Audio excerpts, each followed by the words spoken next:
Olá, pessoal. Então vamos dar continuidade nas nossas atividades de materiais de construção civil 1. Então, seguindo o nosso plano de ensino, hoje vamos trabalhar essa semana, com materiais metálicos que estão de uma forma massiva presentes nas construções civis, certo? Desde função estrutural, seja estrutura metálica mesmo, ou estrutura de concreto com imersão de barras de aço, como também é comum em esquadrias, janelas, maçanetas, fechadura, dobradiça, nas tubulações, tubulação de gás, por exemplo, de ar-condicionado, que usa muito cobre, tubulações de hidrante, em coberturas, tanto na parte estrutural da cobertura mesmo, que normalmente é de estrutura metálica, como também nas próprias telhas, tem telhas de zinco, telha térmica, que é uma composição ali de uma telha metálica com revestimento de isopor. Fachadas também é muito utilizado, como por exemplo o ACM, que é uma liga metálica ali, como se fosse um alumínio, com estrutura metálica ainda para seu fechamento. E isso também serve até para outras placas, como placa cimentícia, que também tem seu fechamento estrutural com estrutura metálica. Normalmente usa o metalon. Então, resumindo, os metais estão presentes no nosso dia a dia e entendê-lo é essencial para a nossa profissão. Então, analisando os metais, do ponto de vista tecnológico, o metal é um elemento químico que existe como cristal ou agregado de cristais no estado sólido e é caracterizado pelas seguintes propriedades. Normalmente ele tem uma alta dureza, uma grande resistência mecânica, tem uma elevada plasticidade, tem uma boa condutividade térmica e mecânica. Então, quando fala, por exemplo, em elevada plasticidade, é o quê? É que ele tem grandes deformações, sem a ruptura, como a gente já havia comentado na nossa aula sobre propriedades. E, além disso, ele tem um brilho típico, uma opacidade, certo? Não tem metais transparentes, por exemplo, e tem uma alta forjabilidade. Então, os metais eles aparecem na natureza em seu estado livre ou, mais comumente, como um composto metálico. A partir dessa questão do minério, que são substâncias portadoras de metais e as partes não aproveitáveis, as impurezas denominadas gangas, normalmente esses minérios eles se dividem em duas fases distintas. Normalmente é a parte da mineração mesmo e depois a parte da metalurgia, certo? A diferença entre a mineração e a metalurgia normalmente é o quê? É a extração do minério, nessa parte da mineração, que são através dessas questões de jazidas, e a parte da metalurgia ele tem a finalidade de obter um metal puro a partir dos compostos portadores. Então, quando fala assim jazida e minas, a diferença é o seguinte: na jazida é a massa de minério ou mistura de minérios existentes na superfície ou no interior da terra, em quantidade suficiente para serem explorados economicamente. Já as minas são esses locais onde se encontram jazidas, na extensão concedida e delimitada pelo governo federal, então fica a caráter do Estado. Tem algum exemplo de mina de minério de ferro ali na Serra dos Carajás e um outro mina de ferro de Jaraguarari. Então, essa obtenção dos metais ela é tida o quê? A partir do minério, como eu tinha mencionado, e a obtenção de um metal passa pelas fases de mineração e posteriormente pela etapa de metalurgia, como pode-se ver ali na segunda imagem. Pensando na metalurgia, o metal puro ele é extraído do minério, pela mineração, por um dos seguintes processos. A redução, que é a fusão do minério com carbono ou óxido de carbono em fornos a elevadas temperaturas, certo? Normalmente resulta num metal quase puro nesse processo e pelo estado de fusão. certo? Já a precipitação química, são as reações simples na qual resulta nesse metal puro, enquanto que na eletrólise são para minérios que possam ser dissolvidos em água. Também é usado, no caso, para purificação daqueles metais que não foram conseguidos ser obtidos ali, ou pela redução ou pela precipitação química. Alguns exemplos de principais minérios, né, que são extraídos para a fabricação de determinados metais. Então tem a bauxita em formato de óxido, são esses dois componentes químicos, né, no qual o aluminato é extraído por eletrólise, ou seja, é o principal minério para a obtenção ali do alumínio. Já no caso de obtenção ali do chumbo, usa-se a galeria sulfeto, que tem essa composição química, né, do enxofre, com a combinação do enxofre com o próprio chumbo, né, em si, e é extraído por fundição redutora. Tem a cassiterita, que normalmente é um minério para se extrair o estanho. O cobre ele já pode ser obtido por alguns minerais, dentre eles está a calcosina, certo? Em formato de sulfato. Em formato de óxido, que é no caso a cuprita, o calcopirita e milaquita e azurita, que são em formato de carbonatos. Então eu consigo obter o cobre a partir desses diversos minerais aí apresentados. Também tem aqui a questão da blenda. Isso aqui é para obtenção do zinco. Tá errado ali, não é cobre não, é zinco. Aí a calamina e o smithsonita. Então o processo ele se inicia normalmente pelo aquecimento do minério, né, para separação das impurezas, e depois há o recolhimento para sublimação em fornos específicos para que seja feito isso. O ferro já tem uma quantidade significativa de minérios para a sua extração, né? Existem todos esses aí, a siderita, a magnetita, a hematita, limonita e pirita, certo? Cada um tem sua porcentagem de teor de extração de ferro. É uma das minerações de maior volume no Brasil e no mundo do ferro, né? A partir do ferro a gente consegue desenvolver várias ligas, chamadas ligas ferrosas, justamente pela composição principal do ferro, principalmente nos nossos aços, que são os mais utilizados aí na parte estrutural de uma edificação.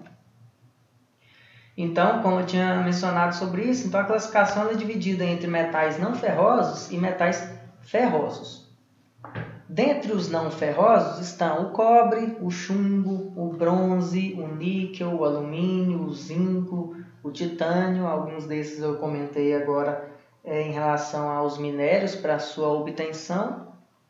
Já os metais ferrosos são as nossas ligas de aço, né, que são subdivididas em algumas categorias baseado no teor ali de carbono e o ferro fundido, né?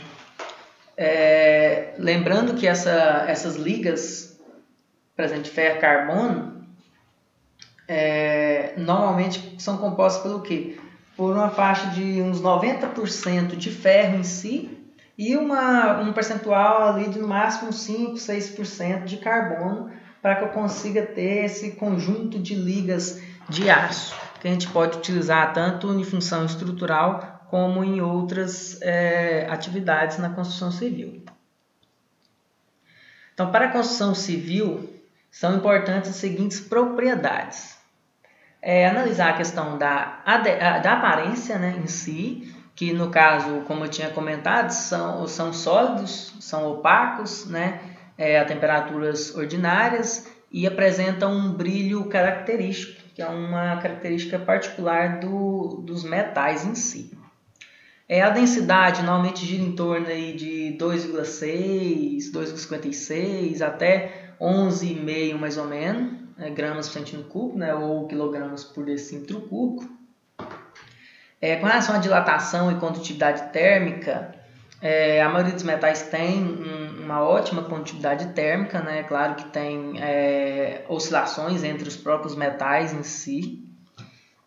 Normalmente a dilatação está em torno aí de 0,1 a 0,03 milímetro para cada metro de barra por grau Celsius, né? Só para ter uma comparação, materiais como o vidro, por exemplo, chega a ter aí 10 vezes menos essa dilatação ou até mais. A condutividade elétrica em si, normalmente são ótimos condutores elétricos, com particularidade para o cobre, né, que é o mais utilizado hoje para questão de fiação mesmo, de edificações, então normalmente a gente usa muito cobre. Está utilizando muito também o alumínio, que também tem uma ótima condutividade, então utilize para a questão de altas tensões. Normalmente está fazendo uma utilização muito comum agora do alumínio, e a tendência é haver uma maior substituição disso, já que o cobre ele é relativamente mais caro. Resistência à tração, a gente já comentou muito sobre isso, né, que é uma das propriedades mais importantes da construção, principalmente na área estrutural, né? A resistência ao choque, então normalmente são resistências a ações de carga dinâmica, cargas de impacto, né? A dureza em si, que também é importantíssimo na questão das construções civis, e o teste padronizado no Brasil é o teste de dureza Brinell. A fadiga também é uma característica importante, uma propriedade importante dos metais ali. Então, normalmente, quando ela é solicitada, né, a repetições ali de cargas, normalmente há uma desagregação progressiva do material, ou seja, diminuindo a sua seção. Isso faz com que o material possa vir a se romper pela fadiga, por essa repetição de carregamento. E a corrosão em si, né, ou oxidação também, comumente é conhecido, que normalmente é quando há uma transformação não intencional, né, no material. E aí os metais têm essa característica de corrosão, com exceção apenas do ouro e da platina, que são materiais que não têm nenhuma possibilidade de corrosão. Existem alguns outros metais com baixa teor de corrosão, de oxidação, embora não é considerado como nulo. No caso do aço inox mesmo, que é uma liga própria desenvolvida para esse sentido. Então, lá, as propriedades dos metais eles podem ser melhoradas através de processos de solidificação, de transformação, de controle dos tamanhos dos grãos dos metais. E também a questão da temperatura também influi diretamente nessa oscilação dessas propriedades. Então, quais são os metais mais utilizados, principalmente no caso nosso, né? Nosso objetivo é construção civil. Então, os materiais mais utilizados são o aço, né, o mais utilizado, depois o alumínio, o cobre, o chumbo, o estanho, o zinco, o latão e alguns outros metais também.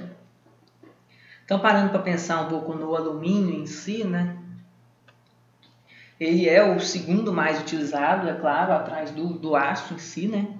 Então, ele é utilizado em centrais nucleares, complexos petroquímicos, em edifícios, em automóveis e caminhões, barcos, aviões, como refletor de calor e luz. O alumínio ele consagra-se definitivamente como o segundo metal mais utilizado na construção, de grande reatividade. O alumínio não se encontra no estado puro, aparecendo geralmente em substâncias oxigenadas, em fluoretos e silicatos de constituição complexa.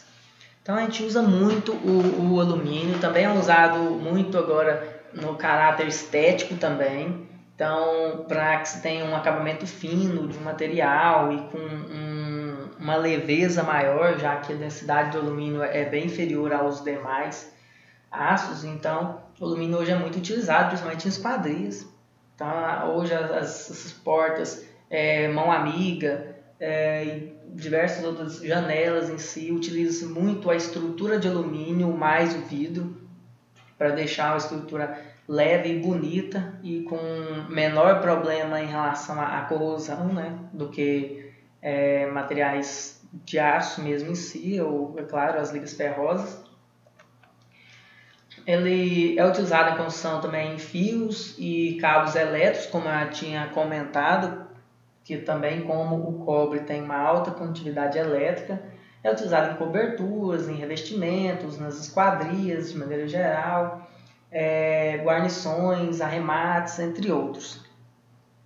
As apresentações podem ser em laminados, né, através de lâminas e chapas, e extrusados por barras redondas, quadradas, chatas ou perfis especiais próprios para isso, como ali na imagem à direita.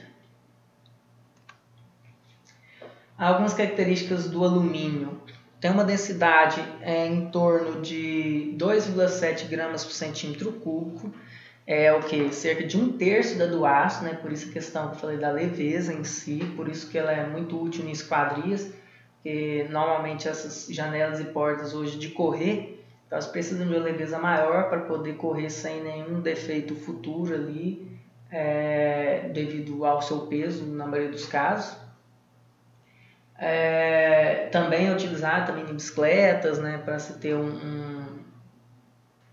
uma leveza maior, embora hoje use muito questão de fibra de carbono, né, por ser um material ainda mais leve ainda, mas está fora aqui da nossa questão porque não é um material metálico, né. O ponto de fusão na casa de 660 graus Celsius. A ponto de ebulição a 2.467, né? Condutividade térmica está na casa de 0,53 calorias por centímetro por grau Celsius, 4,5 vezes maior que a do aço. Tem a sua condutividade elétrica elevada, como eu já tinha comentado, né? Tem substituição do cobre. Resistência à corrosão, tem uma elevada resistência, porque ele possui uma fina e invisível camada de óxido que protege o metal. Propriedades antimagnéticas, é refletivo também, acima de 80%, que deixa essa questão esteticamente mais bonito, né? A questão de ter essa refletibilidade maior. Além disso, tem um modo de velocidade na casa de 67 a 70 gigapascal, uma tensão admissível à tração na casa de 80 a 140 MPa. É de difícil soldagem, é um ponto negativo, então o alumínio não é utilizado ali com solda.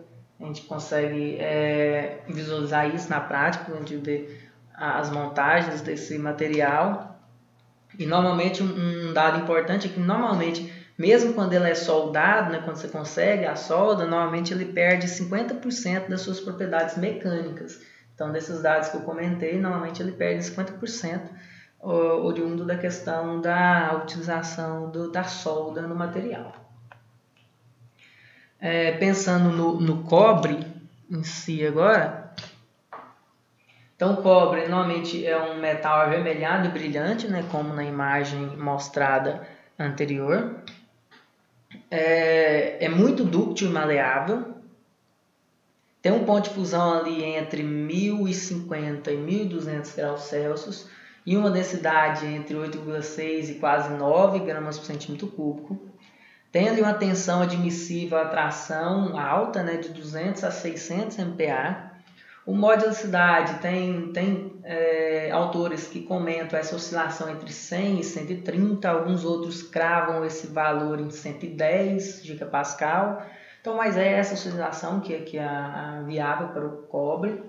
É um ótimo condutidor elétrico, né? Não é à toa que sua maior função é justamente na parte de fiação, na parte elétrica. Com relação à sua condutividade térmica, essa propriedade é semelhante à condutividade elétrica. Então, as ligas de cobre elas podem ser utilizadas para essas propriedades. E normalmente é muito utilizado o cobre em si em todas essas questões voltadas para a parte elétrica, né? Então, desde motores elétricos, telefones, circuitos elétricos, Questão de tubulações também é muito utilizado, serpentina, aquecimentos e refrigerações em cobertura. Então a gente usa muito cobre ali em central de gás, também usa muito, né? Em ar-condicionado. Então o cobre tem uma maleabilidade muito boa para se trabalhar nesse sentido. Já o bronze, né? O bronze em si, ele é uma liga de 85% a 95% de cobre e 15% a 5% de estanho. Então o bronze é uma combinação ali entre esses dois elementos. Tem também uma cor avermelhada, amarelado, até quase branco, depende muito. Tem grande dureza.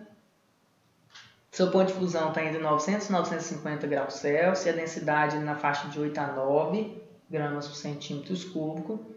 Sua tensão admissível à tração está na faixa de 150 a 400 MPa e o modo de cidade de 60 a 110 GB, tendo ainda alguns autores que comentam a questão de 110 GB. É claro que isso oscila muito porque o bronze é uma composição formada ali por esse teor de cobre e teor de estanho. Isso faz com que haja uma oscilação maior nessas informações, nessas propriedades mecânicas do material. Porém, ele é um material que tem alta quantidade térmica e é muito utilizado nas construções de ferragens e ornatos. A vantagem é que é de difícil oxidação, certo? E são bastante flexíveis também. Pensando no chumbo, agora como o nosso próximo metal a ser analisado, normalmente é um metal cinza azulado, como na imagem, né? É muito maleável e macio, porém tem características tóxicas. É pouco abundante na nossa crosta terrestre, menos de 0,2% da constituição. Tem um ponto de fusão alto, né, 327 graus Celsius, ou baixo, quer dizer. A densidade vai de 11 a 11,5 quase gramas por centímetro cúbico. Tem uma tensão ali, atração relativamente baixa, 35 MPa, e um módulo de elasticidade na casa ali de 200 gigapascal. É de baixa condutividade térmica e é muito utilizado na fabricação de baterias, placas dos acumuladores, portas radiológicas, né? Normalmente é muito usado, a gente fala fazer uma porta de chumbo ali para conter a radiação, em coberturas em caso de impermeabilizações, absorventes de choque e assim por diante. O estanho normalmente ele é bastante utilizado para formar ligas ou proteção superficial de outros materiais devido à sua estabilidade. Então, normalmente o estanho não é muito comum ele puro, não. Normalmente a gente encontra ele nos materiais ele como um componente ali para a formação de uma outra liga ou de proteção. A cor é uma faixa de branco ou acinzentado brilhante. Ele é muito maleável, um ponto de fusão na casa de 232 graus Celsius. Densidade ali em torno de 7,5 gramas por centímetro cúbico. Tem uma tensão, atração entre 30 e 40 MPa. Um modo de elasticidade ali na faixa de 40 a 43 gigapascal. E também possui uma baixa oxidação. Quando pensa na relação à condutividade térmica, por exemplo, para você ter uma ideia, ele é quase igual à quantidade térmica do ferro em si. O zinco ele é bastante utilizado para formar ligas ou proteções superficiais de outros materiais. Ele tem uma cor cinza azulado, um ponto de fusão entre 400 e 420 graus Celsius, densidade também nessa faixa de 7 gramas por centímetro cúbico, uma tensão de 160 MPa e um modo de elasticidade de quase 100 ali, em faixa de 95 gigapascal. Também ele tem uma baixa resistência elétrica, né, diferente de muitos outros metais. E é muito empregado na construção civil em coberturas, em calhas. É muito utilizado numa calha de zinco, por exemplo. E o ferro, né, que é um dos materiais mais utilizados, principalmente porque a partir do ferro você cria-se várias ligas metálicas, no caso do aço, que é o mais utilizado. Então, o ferro é um metal de maior utilização na construção. A siderurgia é denominada especialmente para a metalurgia do ferro em si. Sua utilização se dá na forma de ligas metálicas, ou seja, de acordo com o teor de carbono na composição da liga, temos a seguinte classificação e denominação. Então, quando se tem uma faixa ali de menos de 0,2% de carbono, normalmente a gente chama isso de aço doce ou aço forjado, né? Ele é bastante macio, com uma certa maleabilidade, porém não é muito utilizado na questão estrutural. Já os aços entre 0,2% e 1,7% de carbono são os ditos aços mesmo, sem nenhuma outra denominação. E quando tem de 1,7% a 6,7% de carbono na sua composição, já são tidos como ferro fundido ou coado. Então, pensando no tratamento do aço, os aços, conforme a sua utilização, eles podem ser submetidos a diversos tipos de tratamento a fim de se obter determinadas propriedades. E esses tratamentos eles podem ser térmicos, podem ser termoquímicos ou a frio, no caso do que a gente chama de encruamento.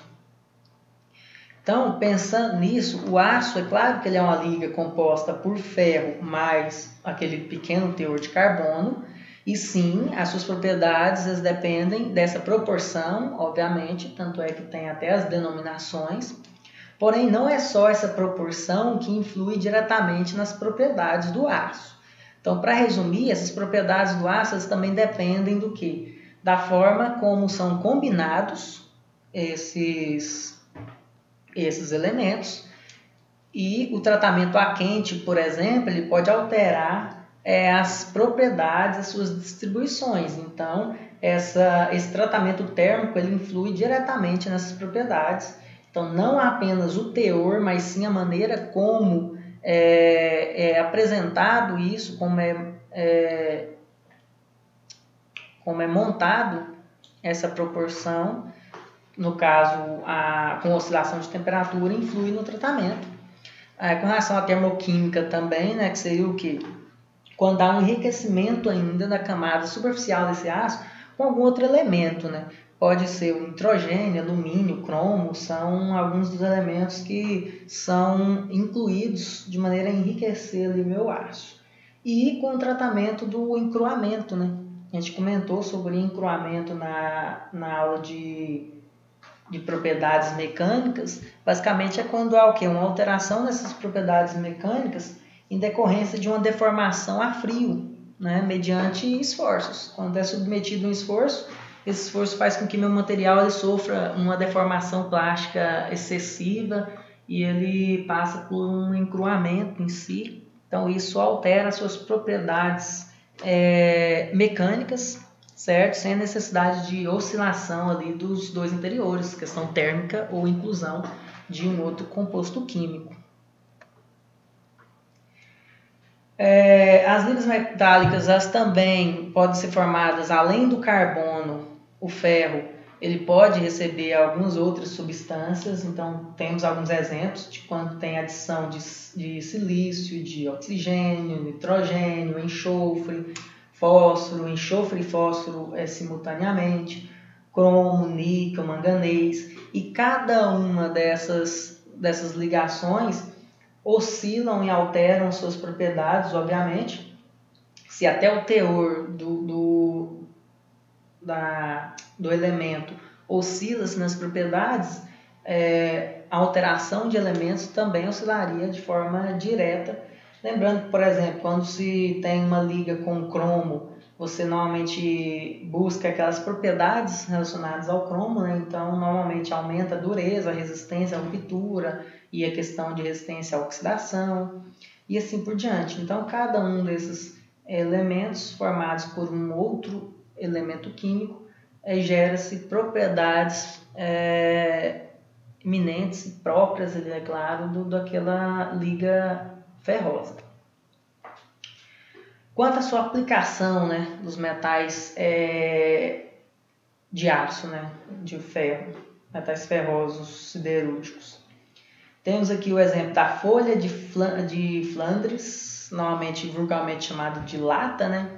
Normalmente são o quê? São chapas finas, como a gente pode observar na imagem, de aço, né? Coberta por leves camadas de estanho, bastante aplicada por ótima resistência a agentes químicos. Tem uma ótima soldabilidade e tem, é claro, que a gente já pode ver na imagem, uma boa aparência. Os pregos, né, normalmente são fabricados por arames galvanizados. Então, normalmente utiliza-se alguns equipamentos, máquinas que moldam a ponta e a cabeça do prego em cima desses arames galvanizados. Temos também as chapas galvanizadas, que também são chapas finas, né, só que normalmente revestidas de zinco. É mais resistente que o demonstrado anteriormente, né, a lata, né, a folha de Flandre. Podem ser lisas ou onduladas, tem as duas opções nas suas aplicações. E normalmente eles vão da chapa 10 até a chapa 30.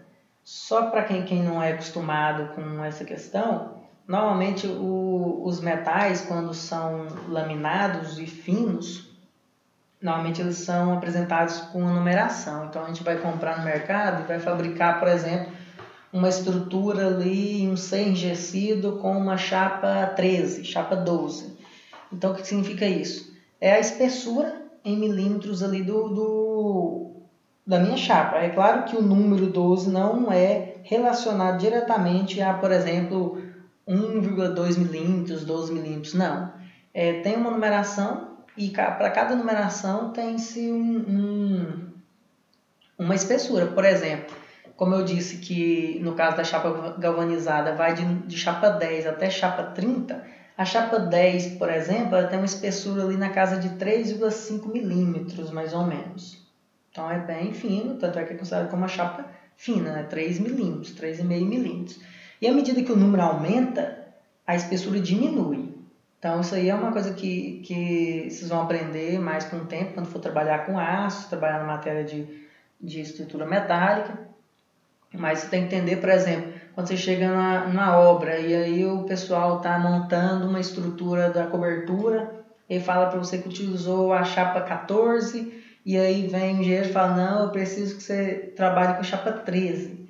Então você vai ficar olhando assim, por que está pedindo para diminuir? Mas não é. Na verdade, a chapa 13 é mais espessa que a chapa 14 e assim por diante. Quanto menor o número, mais espesso é. Quanto maior o número, mais fino é. Por exemplo, como eu disse que essa chapa de galvanizada ela vai até o número 30, vai com espessura na faixa de 0,4 milímetros, menos de meio milímetro de espessura, tanto que é fino essa chapa. E ali embaixo temos a chapa de lisas pretas, né? Que normalmente ela é uma chapa de ferro fundido. Então normalmente ela é preta, né? Então lisas e pretas, o próprio nome já diz. São laminados a quente e a frio também, tem as duas opções. Ela vem com esse detalhezinho aí, essas nervuras, certo? E elas a quente, normalmente elas são as mais grossas, vai de 5 milímetros até 7 centímetros de espessura, então são chapas bem grossas. E também as chapas finas, que normalmente são as a frio, né? Que normalmente vai até ali no máximo chapa 16. Também tem os ferros perfilados, né? Os perfis, que a gente chama de perfil laminado ou perfil soldado, também tem as opções.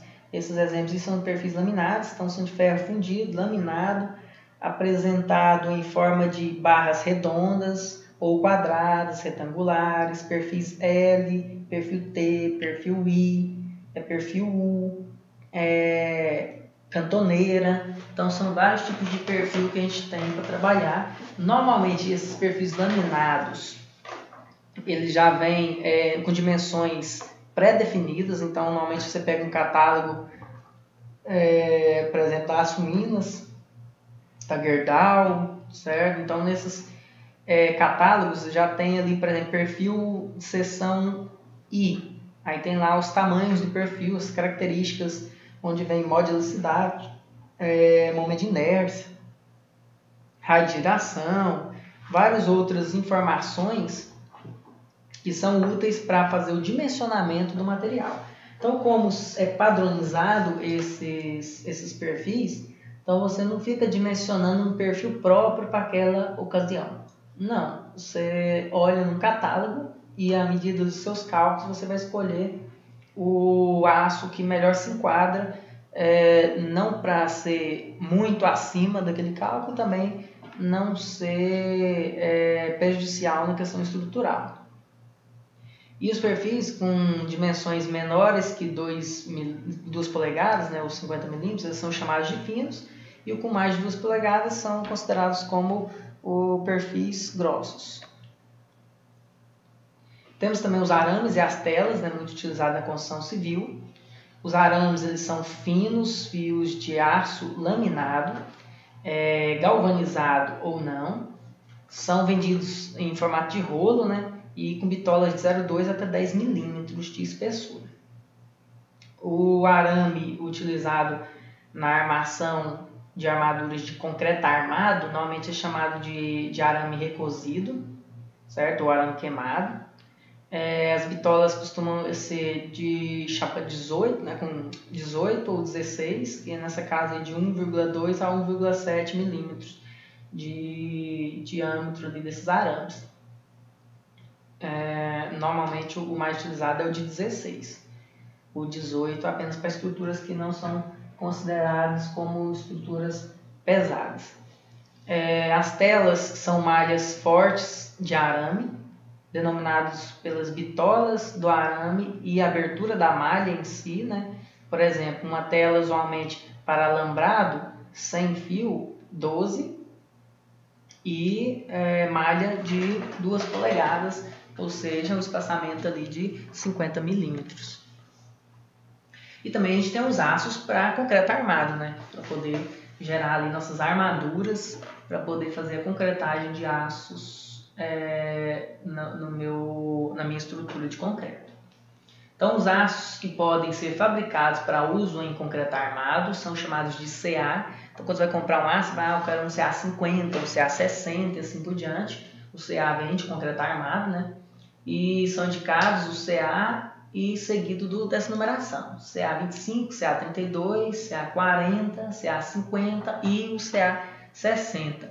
Que representa o que? A tensão de escoamento e o limite convencional de 0,2% de deformação. Então, para entender melhor como está em quilograma força por milímetro quadrado, se a gente converter isso para MPa, por exemplo, de 25 a 60 seria de 250 MPa a 600 MPa em média, né? Claro que a gente joga ali nossa gravidade não no valor de 10, mas para ter uma noção mais fácil, vai na casa de 250 a 600 MPa de retenção. Ou seja, o CA60 ele tem uma resistência a escoamento maior. Então, o pior dos aços para usar em concreto seria o CA25, que normalmente não é mais utilizado. Nos projetos que a gente elabora, normalmente vem o CA50 e o CA60, que são os dois aços mais utilizados. Outra forma de se apresentar no mercado, né, os aços para concreto armado são na forma de fios e na forma de barras. Normalmente os fios eles são mais finos, certo? Vão desde 3,2 milímetros, que é o menor dos fios, até 12 milímetros, mas normalmente é muito difícil de encontrar, né? 12, normalmente vai até no máximo 8 ou 9 milímetros. Normalmente eles não têm uma nervura, eles são lisos e são considerados como fios pelo fato de ser apresentados como um enrolo, certo? Como ali naquela figura à direita. Já as barras normalmente são com maiores espessuras, vai de 5 milímetros até 40 milímetros, sendo que os mais utilizados na construção para estruturas como barras longitudinais são a barra de 10 milímetros, né, que é o que a gente chama de 3/8, quem é acostumado com obra ou com material de construção.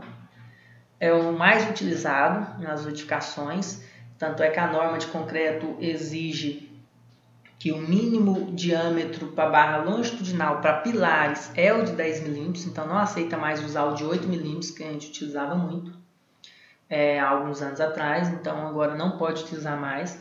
Em vigas ainda pode, né? Então vigas mais simples pode usar 8 milímetros, até 6,3 milímetros poderia usar em, por exemplo, vigas de travamento da platibanda. Então normalmente são vigas que não tem muita função estrutural, simplesmente para fazer o travamento da minha estrutura final. E tem ali espessuras maiores para utilizando em estruturas mais pesadas, né? A gente pode usar o de meia polegada que fala, né? Que é o de 12,5 milímetros. O de 16 milímetros eu já utilizei em algumas edificações onde tem altos vãos. O de 20 milímetros, então é muito pouco utilizado, né? Em edificações de pequeno e médio porte, é muito utilizado em questão de pontes ou edificações de grande porte com grandes vãos ainda. Não é só porque é um prédio que normalmente precisa dessa bitola. Se não tiver grandes vãos, eu poderia trabalhar com bitolas inferiores. Então 22, 25, 35, 40 são para estruturas excepcionais, né? Normalmente pontes ou alguma estrutura diferenciada. Aqui tem um resumo, né, dessa questão lá do CA25, 32, 40, 50 e 60. Em relação a essa questão da tensão, do escoamento, que eu tinha comentado, tensão admissível. Lembrando que está em quilograma-força por milímetro quadrado, ou seja, você multiplicaria por 10 para ficar em Newton por milímetro quadrado, ou seja, em MPa. Então seria 250, 320, 400, 500, 600, as denominações dos aços de concreto CA. Então, resumindo, essas barras de categoria CA50 são obrigatoriamente providas de nervuras transversais ou oblíquas. Então, normalmente ele vem com aquela questão nervurada, como está aqui na imagem, nessa primeira imagem, vem esses frisados aí, diferente do CA60, que são, no caso dos fios, né, que eu comentei que são mais finos, que normalmente são lisos. Então, essa nervura, elas são chamadas de saliências ou moças. E qual que é a função dessa saliência? É de não permitir a rotação da barra dentro do concreto, certo? Além disso, as saliências são estudadas de maneira a não haver concentração de tensões prejudicando a resistência, a aderência ao concreto. Então, para que tenha uma aderência entre o concreto e o aço, também a saliência, essas nervuras, são necessárias.